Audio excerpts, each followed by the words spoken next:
Hi friends, இன்றைக்கி நம்ம பன் தோசை எப்படி பண்ணுறது அப்படிங்கிறத பார்க்கலாம்.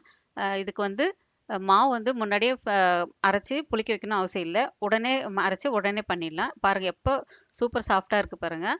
பன்னு மாதிரியே இருக்கும், டேஸ்ட்டும் அருமையாக இருக்கும். இது எப்படி பண்ணுறதுன்னு பார்க்கலாம் வாங்க. இதுக்கு மிக்ஸி ஜாரில் ஒரு டம்ளர் அளவுக்கு வெள்ளை ரவை சேர்த்துக்கோங்க. எந்த டம்ளரில் இருந்தீங்களோ அதே டம்ளரில் கெட்டி தயிர் ஒரு பாதி டம்ளர் அளவுக்கு சேர்த்துக்கோங்க. புளிக்காத தயிர் சேர்த்துக்கோங்க. இதுக்கு தேவையான அளவு உப்பு நான் இதுக்கு 3/4 டீஸ்பூன் அளவுக்கு நான் சேர்த்துருக்கேன். உங்களுக்கு எந்த அளவுக்கு வேணுமோ அந்த அளவுக்கு சேர்த்துக்கோங்க. தண்ணி ஒரு அளவுக்கு விட்டுட்டு ரொம்ப தண்ணி விட வேண்டாம். ஒரு 1/4 டம்ளர் விட்டுட்டு இந்த மாதிரி கொரப்பாக அரைச்சிக்கோங்க. ரொம்ப நைஸாக வராது. இப்போ இதை ஒரு கிண்ணத்துக்கு மாற்றிக்கலாம்.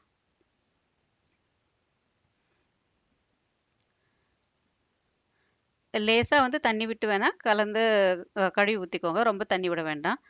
அப்புறம் பேக்கிங் சோடா ஒரு 1/4 டீஸ்பூன் அளவுக்கு சேர்த்துக்கோங்க. இது எல்லாத்தையும் சேர்த்துட்டு கொஞ்சம் கலந்து விட்டுக்கோங்க. ரொம்ப அடித்து கலக்கணும்னு அவசியம் இல்லை. எல்லாம் கலந்து வர மாதிரி கலந்தால் போதும். இப்போ இது எல்லாத்தையும் நல்லா கலந்து விட்டுட்டு ஒரு தட்டு போட்டு ஒரு 1/2 மணி நேரம் மூடி வச்சுருங்க. நம்ம மற்றதெல்லாம் ரெடி பண்ணுற வரைக்கும் அது ஊறிட்டு இருக்கட்டும். பொதுவாகவே வந்து ரவையும் தயிரும் சேர்த்து ஏதாவது ஒரு டிஷ் பண்ணுறீங்கன்னா கொஞ்சம் நேரம் ஊற விடணும். அப்போ தான் நல்லா வரும். இப்போ அடுப்பை பற்ற வச்சு ஒரு கடாயை வச்சுக்கோங்க. தாளிக்கிறதுக்காக தான். தேவையான அளவு எண்ணெய் விட்டுக்கோங்க. ஒரு 1/4 டீஸ்பூன் அளவுக்கு கடுகு, ஒரு 1/2 டீஸ்பூன் அளவுக்கு சீரகம். இது எல்லாமே பொரிஞ்சு வரப்போ வந்து கடலைப்பருப்பு ஒரு டேபிள் ஸ்பூன் அளவுக்கு சேர்த்துக்கோங்க. அடுப்பை வந்து கொஞ்சம் சிம்லேயே வச்சுக்கோங்க, இல்லாட்டி தீஞ்சிரும். இப்போ இஞ்சி வந்து ஒரு துண்டு அளவுக்கு சின்ன சின்ன பீஸாக கட் பண்ணி வச்சுருக்கேன், அதையும் சேர்த்துக்கோங்க. அப்புறம் காரத்துக்கு தகுந்த மாதிரி பச்சை மிளகாய். இந்த அளவுக்கு வந்து ஒரு 3 பச்சை மிளகாய் சரியாக இருக்கும். உங்களுக்கு எவ்வளோ காரம் தேவைப்படுதோ அந்த அளவுக்கு சேர்த்துக்கோங்க. அடுத்து கருவேப்பிலை பொடி பொடியாக கட் பண்ணி வச்சுருக்கேன், அதையும் சேர்த்துக்கலாம்.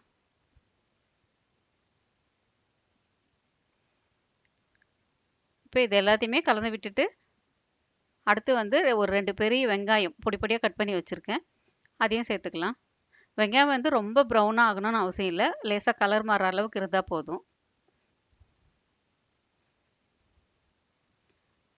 இப்போ இந்த ஒரு கேரட் வந்து துருவி வச்சுருக்கேன், அது போட்டிங்கன்னா உங்களுக்கு பார்க்குறதுக்கும் கலர்ஃபுல்லாக இருக்கும், சாப்பிட்றதுக்கும் டேஸ்ட்டாக இருக்கும். ஒரு கேரட் துருவி வச்சிங்கன்னா போதும். அதையும் சேர்த்துட்டு ரொம்ப சூடு பண்ண வேண்டாம். கேரட் சேர்த்தப்புறம் லேசாக கிளறி விட்டால் போதும். இப்போ நம்ம ரெடி பண்ணதை வந்து கொஞ்சம் சூடு ஆறுனதுமே நம்ம அரைச்சி வச்சுருக்கோம் இல்லையா, அந்த மாவில் கலந்துக்கலாம்.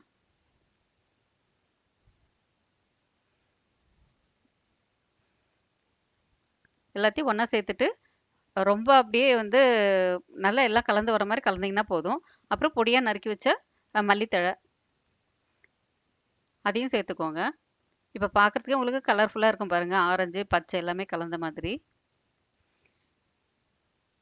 இப்போ இது எல்லாத்தையும் கலந்து விட்டிங்கன்னா உங்களுக்கு மாவு ரெடி ஆயிடுச்சு. நம்ம எப்படி பண்ணுறதுன்னு அடுத்து பார்க்கலாம். இதை வந்து ஈவினிங் ஸ்நாக்ஸாகவும் பண்ணி சாப்பிட்லாம், இல்லை டிஃபனுக்கும் பண்ணி சாப்பிட்லாம். குழந்தைங்க விரும்பி சாப்பிடுவாங்க.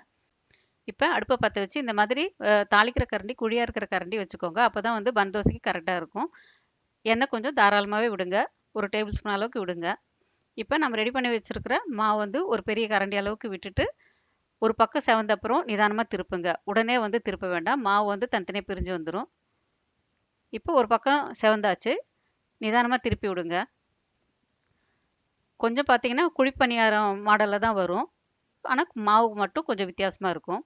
இப்போ 2 பக்கம் செவந்ததுமே எடுத்திங்கன்னா நம்மளோட பன் தோசை ரெடி. இதை வந்து கார சட்னி வச்சும் சாப்பிட்லாம், இல்லை தேங்காய் சட்னி வச்சும் சாப்பிட்லாம். குழந்தைங்க ரொம்ப விரும்பி சாப்பிடுவாங்க. செஞ்சு பார்த்துட்டு பிடிச்சிருந்தா லைக் பண்ணுங்கள், கமெண்ட் பண்ணுங்கள், ஷேர் பண்ணுங்கள், சப்ஸ்கிரைப் பண்ணுங்கள் ப்ளீஸ். தேங்க்யூ.